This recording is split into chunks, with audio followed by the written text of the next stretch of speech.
Video like जरूर कर लीजिए और ऐसे वीडियो लगातार फ्री में पाने के लिए चैनल को तुरंत सब्सक्राइब कर लीजिए और बेल आइकन को जरूर टैप कर लीजिए ताकि आगे भी सारे वीडियो आपको मिलते रहे। यूट्यूब में फॉलो करते हैं तो प्लीज ये वाला फ्री टेलीग्राम चैनल जरूर ज्वाइन कर लीजिएगा। सारे नोटिफिकेशन सारे अपडेट यहीं पे आते हैं, ध्यान रखिए। नमस्कार दोस्तों, स्वागत है आप सभी का ऑनलाइन एग्जाम प्रिपरेशन पर, which is the part of study for civil services. दोस्तों आज की वीडियो में हम देखने वाले हैं आधुनिक भारत के इंपॉर्टेंट क्वेश्चंस। टॉप 500 क्वेश्चंस की सीरीज चली है जिसमें हम स्पेक्ट्रम के क्वेश्चंस कवर कर रहे हैं। लास्ट वीडियो में हमने जो टॉपिक स्टार्ट किया था उसके कुछ प्रश्नों को देखा भी था। अब कुछ और प्रश्न बाकी है जिनको देखते हैं, उसके बाद नेक्स्ट टॉपिक स्टार्ट करेंगे। तो यहाँ पर सबसे पहला प्रश्न दिया गया है। लास्ट हमने प्रश्न जो देख लिया था आंग्ल बर्मा युद्ध के बीच हुआ था, आंग्ल बर्मा युद्ध से संबंधित एक प्रश्न था, इसको हमने देखा। अगला प्रश्न है 14वें नंबर का, बर्मा युद्ध के बारे में ही इसमें है, कुछ कथन दिए गए हैं, इन्हीं के बारे में बताना है। पहला कथन है, भारत सरकार ने एंग्लो नेपाली युद्ध के बाद भुगतान के लिए सुरक्षा के रूप में 75 वर्ष के लिए चुम्बी घाटी का अधिग्रहण किया था। मतलब जब अंग्रेजों और नेपालियों के बीच युद्ध हुआ तो उसके बाद सुरक्षा के रूप में जो भुगतान किया गया तो 75 साल के लिए चुम्बी घाटी का अधिग्रहण कर लिया भारत सरकार ने। द्वितीय एंग्लो बर्मा युद्ध के बाद एडोवो कई संधि पर साइन किए गए। तीसरा कथन दिया गया है, अंग्रेजों और बर्मी के बीच 4 युद्ध हुए थे। तो यहाँ पर बताना है कि निम्नलिखित कथनों पर विचार करना है, फिर बताना है कि कौन सा कथन सही नहीं है। तो अंग्रेजों और बर्मा के बीच तो 3 युद्ध हुए थे, तो तीसरा कथन गलत दिया गया है, दूसरा कथन भी गलत दिया गया है और पहला वाला भी गलत है। तीनों ही कथन सही नहीं है। ऑप्शन डी सही उत्तर हो जाएगा, उपयुक्त सभी। आइए देखते हैं इसका स्पष्टीकरण। पहला बर्मा युद्ध 1824 से 26 तक लड़ा गया। बर्मा के साथ पहला युद्ध तब लड़ा गया जब बर्मा का विस्तार पश्चिम की ओर था और अराकान और मणिपुर पर कब्जा और असम और ब्रह्मपुत्र घाटी के लिए खतरा हुआ।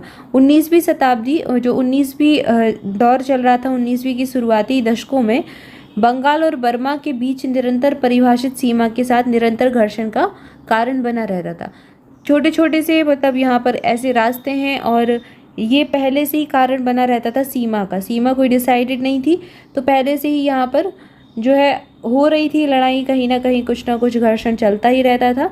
ये जो इलाका था बंगाल और बर्मा के बीच का। तो यहाँ पर क्या हुआ, ब्रिटिश अभियान बलों ने मई 1824 में रंगून पर कब्जा कर लिया और अवा में राजधानी के 72 किलोमीटर के भीतर ये पहुँच गए। शांति की स्थापना 1826 में हुई और यंडावो की संधि साइन की गई। तो यहाँ पर ये जो यंडावो की संधि है ये पहले आंग्लो बर्मा युद्ध के बाद 1826 में हुई थी। आपको जो कथन दिए गए उसमें दिया गया द्वितीय आंग्लो बर्मा युद्ध के बाद हुई थी, तो दूसरा कथन आपका गलत हो जाता है। इसके बाद दूसरा कथन दिया गया है ल्हासा के संधि, ट्रीटी ऑफ ल्हासा 1904 में होती है। यूनुक्सवैंड ने तिब्बती अधिकारियों को शर्तें निर्धारित की और निर्धारित किया कि तिब्बत 1 लाख रुपये प्रति वर्ष की दर से 75 लाख रुपये की क्षतिपूर्ति का भुगतान करेगा और भुगतान के लिए सुरक्षा के रूप में भारत सरकार 75 वर्षों तक चुम्बी घाटी जो कि भूटान और सिक्किम के बीच का क्षेत्र है यहाँ पर कब्जा करेगी। तो ये कब हुआ था, ये ल्हासा की संधि में हुआ था और तिब्बतियों के द्वारा इसका भुगतान किया जाना था, मतलब तिब्बतियों के द्वारा ये जो है किया गया था। तो ये एंग्लो नेपाली युद्ध के बाद नहीं हुआ था। ये कब हुआ था, यूनुक्सवैंड ने तिब्बती अधिकारियों के सामने शर्तें रखी थी ल्हासा की संधि में, ठीक है। और तीसरा कथन आपको दिया गया कि 4 एंग्लो बर्मा युद्ध हुए थे, तो नहीं 3 हुए थे। पहला 1824 से 26 तक हुआ, दूसरा 52 से 53 हुआ और तीसरा 1885 में हुआ था, ठीक है ना, क्लियर है। तो यहाँ पर तीनों ही कथन वहाँ पर गलत दिए गए हैं, इसका स्पष्टीकरण भी देख लिया। आगे बढ़ते हैं, अगला प्रश्न देखते हैं। अगला प्रश्न है, इन घटनाओं को वहाँ होने के क्रम में बढ़ते हुए क्रम में व्यवस्थित करना है। बताना है कि कौन सी घटना पहले हुई, फिर बाद में हुई, फिर उसके बाद हुई। पहला एंग्लो बर्मा युद्ध यहीं देख लिया, 1824 में हुआ था, ठीक है। तो 1824 में ये घटित हुआ था। पहला एंग्लो अफगान युद्ध, एंग्लो नेपाली युद्ध, गंडमक की संधि और डूरंड समझौता। एंग्लो नेपाली युद्ध पहला 1814 में हुआ था, तो इनमें सबसे पहले तो यही आ जाता है, तो सी वाला पहले आ जाएगा। तो आपका कौन सा सही हो जाएगा, आपका सी किस में दिया गया, सी में भी है, ए में भी है, आपका सही उत्तर सी है। इसका स्पष्टीकरण देख लेते हैं। दूसरा एंग्लो बर्मा युद्ध आपका 52-53 में हुआ, तीसरा आपका 1885 में हुआ। पहला एंग्लो अफगान युद्ध आपका 1839 में हुआ, दूसरा आपका 1878 में हुआ और जो तीसरा युद्ध दिया गया है, तीसरा एंग्लो अफगान युद्ध 1919 में हुआ था, ठीक है। इसके अलावा एंग्लो नेपाली युद्ध आपका 1814 में हुआ था, 16 में हुआ था, जिसे गोरखा युद्ध के नाम से भी जाना जाता है और गोरखा साम्राज्य वर्तमान में जो संघीय लोकतांत्रिक गणराज्य है नेपाल का, उसको गोरखा साम्राज्य पहले कहते थे। और ईस्ट इंडिया कंपनी के बीच सीमा विवाद और महत्वाकांक्षी जो परिणाम स्वरूप लड़ा गया था, दोनों जुझारू पार्टियों का विस्तारवाद इसमें छुपा हुआ था। अंग्रेज भी विस्तार करना चाहते थे और सामने से जो गोरखा साम्राज्य था वो भी विस्तार कर रहे थे।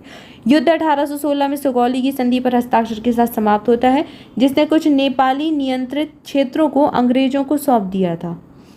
इसके बाद गंडमक की संधि 1839-79 में होती है। तो सबसे बाद का तो यही है गंडमक की संधि, तो आपको ऑप्शन डी दिया गया है, डी आएगा उसके बाद। इसके बाद डूरंड समझौता आपका कब होता है, तो डूरंड समझौता यहाँ पर हुआ था। इसके पहले गंडमक की संधि की कुछ तथ्य देख लेते हैं। 1839 में दुतली एंग्लो अफगान युद्ध के बाद गंडमक की संधि पर साइन किए गए थे। भारत सरकार की सलाह से आमिर अपने विदेश नीति का संचालन करेगा।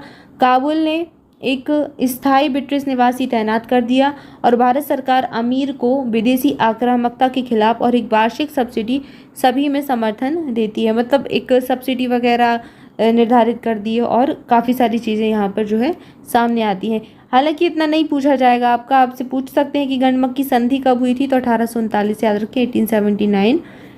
ये इतना डिटेल में पूछा नहीं जाएगा। और इसके बाद तीसरा दिया गया 1891 1891 से 92 के दौरान गिलगित की घाटी में हुंजा नागर के ब्रिटिश कब्जे जो चित्राल के साथ संचार कर रहे थे। अब्दुल रहमान अफगानिस्तान का अमीर ये इससे जुड़े हुए थे। अफगान और ब्रिटिश क्षेत्रों के बीच डूरंड रेखा में जानी जाने वाली सीमा रेखा खींचकर आखिरकार एक समझौता हुआ। ठीक है, तो यहाँ पर डूरंड रेखा डिसाइड की गई थी। अफगान और ब्रिटिश क्षेत्रों के बीच ये उस समय खींची गई थी। अमीरों को कुछ जिले और उनकी सब्सिडी बढ़ाई गई, लेकिन डूरंड समझौता 1893 शांति बनाए रखने में विफल रहा। ये कब हुआ, 1893 में हो गया था। तो यहाँ पर सबसे बात का यही है। उसके पहले 79 में गंडमक की संधि सामने आती है। उसके पहले आपको देखने को मिलता है अफगान युद्ध, और फिर आपको देखने को मिलता है पहला एंग्लो बर्मा युद्ध। तो आपका ऑप्शन सी सही हो जाएगा। एंग्लो नेपाल युद्ध 1814 में होता है। इसके बाद ए वाला आ जाएगा एंग्लो बर्मा युद्ध पहला। इसके बाद आपका बी आ जाएगा पहला एंग्लो अफगान युद्ध, फिर गंडमक की संधि और उसके बाद डूरंड समझौता। क्लियर है, सारी डेट आप एक बार याद कर लें। इसके बाद अगला प्रश्न देखते हैं। अगला प्रश्न है, निम्नलिखित कथनों पर विचार करना है। कथन 4 दिए गए हैं। 1770 के विनाशकारी अकाल ने सन्यासियों के विद्रोह को उकसाया। सन्यासी विद्रोह को फकीर विद्रोह भी कहा जाता था। आनंद मठ रविंद्रनाथ टैगोर का एक अर्ध ऐतिहासिक उपन्यास सन्यासी विद्रोह पर आधारित है। और चौथा कथन दिया गया है, बंकिम चंद्र चट्टोपाध्याय ने सन्यासी विद्रोह पर आधारित एक उपन्यास देवी चौधरानी लिखा था। तो यहाँ पर आपको 4 कथन दिए गए हैं, आपको बताना है कि कौन सा कथन सही है। तो यहाँ पर आपका पहला, दूसरा और चौथा कथन सही है। ऑप्शन सी सही उत्तर हो जाएगा। पहला सही है, दूसरा सही है और चौथा सही है। तीसरा कथन आपका गलत दिया गया है। आइए स्पष्टीकरण देखते हैं। सन्यासी विद्रोह 1763 से 1800 के बीच हुआ था। ये काफ़ी फेमस रहा, एग्जाम में अक्सर इसकी डेट पूछी जाती है और इससे संबंधित लोगों के नाम भी पूछे जाते हैं। 1770 के विनाशकारी अकाल और अंग्रेजों की कठोर आर्थिक आदेश ने पूर्वी भारत में सन्यासियों के एक समूह को ब्रिटिश से लड़ने के लिए मजबूर कर दिया। मूल रूप से किसान, यहाँ तक कि कुछ भूमि से बेदखल जो सन्यासी थे, उनको बड़ी संख्या में बिखरे हुए छोटे जमींदार भी थे, विस्थापित सैनिकों और ग्रामीण गरीबों द्वारा शामिल किया गया था। उन्होंने कंपनी के कारखानों और कोषागारों पर छापा मारा और कंपनी की सेनाओं का मुकाबला किया। यह एक लंबी कार्रवाई के बाद था। वॉरेन हेस्टिंग्स सन्यासियों को बस में कर सकते थे। हिंदू और मुसलमानों की समान भागीदारी ने विद्रोह की विशेषता जो है बताई। यहाँ पर दोनों लोगों ने बढ़ चढ़ कर भाग लिया, जिसे कभी कभी फकीर विद्रोह के रूप में भी जाना जाता है। मजनूम शाह या फिर मजनू शाह, चिराग अली, मूसा शाह, भवानी पाठक और देवी चौधरानी इसके महत्वपूर्ण नेता थे। तो इन नेताओं के नाम याद कर लेने हैं, ये एग्जाम में पूछे गए हैं। इसके अलावा देवी चौधरानी की भागीदारी ने ब्रिटिशों के खिलाफ शुरुआती प्रतिरोध में महिलाओं की भूमिका को मान्यता दी। बंकिम चंद्र चट्टोपाध्याय का अर्ध ऐतिहासिक उपन्यास आनंद मठ सन्यासी विद्रोह पर आधारित है। तो ये बंकिम चंद्र चट्टोपाध्याय का है, ना कि रविन्द्रनाथ टैगोर का है। तो ये चीज़ गलत दी गई है। हालांकि ये आनंद मठ जो है ये सन्यासी विद्रोह पर आधारित है। बंकिम चंद्र जो है इन्होंने एक उपन्यास देवी चौधरानी भी लिखा था, क्योंकि उन्होंने महिलाओं के महत्व को भी एक विदेशी शासन के खिलाफ संघर्ष करते हुए देखा। उन्होंने देखा कि महिलाएं भी संघर्ष कर रही हैं, जिसने पारंपरिक भारतीय मूल्यों के लिए खतरा पैदा कर दिया था, क्योंकि उस समय महिलाओं को इतनी आज़ादी नहीं हुआ करती थी कि वो बाहर निकलकर आंदोलन आदि करें, बढ़ चढ़कर भाग लें। तो ये सारी कुछ चीज़ें देखने को मिलती हैं। तो यहाँ पर तीनों ही कथन हमने देखे जो सही है, एक कथन गलत दिया गया है क्योंकि यहाँ पर रविन्द्रनाथ टैगोर लिखा हुआ था।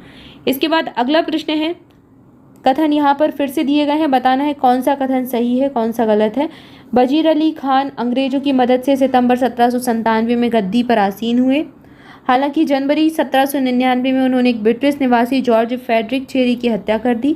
आर्थर वेलेस्ली ने वजीर अली को प्रत्यर्पित करने के लिए जयपुर के राजा से अनुरोध किया कि हम इवेंट में के बारे में बात कर रहे हैं।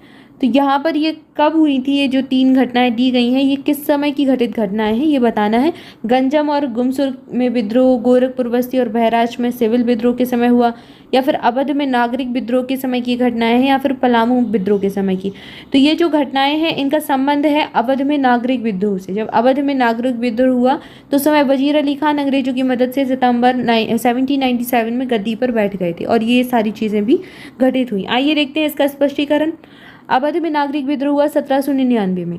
अवध के चौथे नवाब वजीर अली खान ने अंग्रेजों की मदद से सितंबर 1797 में गद्दी संभाली, लेकिन बहुत जल्दी ही अंग्रेजों के साथ उनके रिश्ते खराब हो गए और इसी की जगह उनके चाचा सादत अली खान जो हैं इन्होंने ले ली थी, गद्दी की जगह इन्होंने ले ली।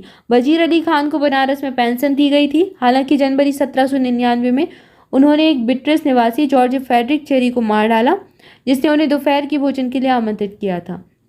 इसके बाद क्या हुआ, वजीर अली के पहरेदारों ने 2 अन्य यूरोपीय लोगों को भी मार दिया, यहाँ तक कि बनारस के मजिस्ट्रेट पर भी हमला किया।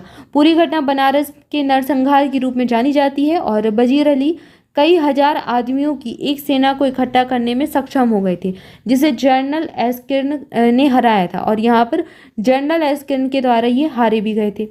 वजीर अली बुडवल भाग गया और उसे जयपुर के शासक द्वारा शरण दी गई। आर्थर वेलेस्ली ने वजीर अली को प्रत्यर्पित करने के लिए जयपुर के राजा से अनुरोध भी किया था कि एक प्रत्यर्पण संधि कर लो, या फिर मतलब हमें सौंप दो उनको। वजीर अली को इस शर्त पर प्रत्यर्पित किया गया कि उसे ना तो फांसी दी जाएगी और ना ही हथकड़ी लगाई जाएगी। दिसंबर 1799 में आत्मसमर्पण करने के बाद उसे फोर्ट विलियम कलकत्ता में कारावास में रखा गया। ठीक है ना। तो ये सारी चीज़ें यहाँ पर घटित हुई थी कब, अवध में जब नागरिक विद्रोह हुआ 1799, उस समय की घटना है। क्लियर है। तो यहाँ पर हमने कुछ प्रश्नों को देखा, ये टॉपिक हमारा यहाँ पर कंप्लीट हो जाता है। अध्याय 4 है भारत में ब्रिटिश पावर का विस्तार और एकीकरण। ठीक है, तो यहाँ पर विस्तार की नीति से संबंधित प्रश्न करेंगे और हमारा जो डिटेल वाला चल रहा है जहाँ पर हम समरी पढ़ रहे हैं उसमें भी हम विस्तार की नीति पढ़ने ही लगे। उसमें हमने बंगाल का अधिग्रहण ब्रिटिश के द्वारा ये हम टॉपिक पढ़ चुके हैं। उसके बाद मद्रास और सारी जो रियासतें हैं उनके अधिग्रहण के बारे में पढ़ेंगे और उन पर विस्तार की कैसे नीति अपनाई ब्रिटिश शासन ने, उसको देखने वाले हैं।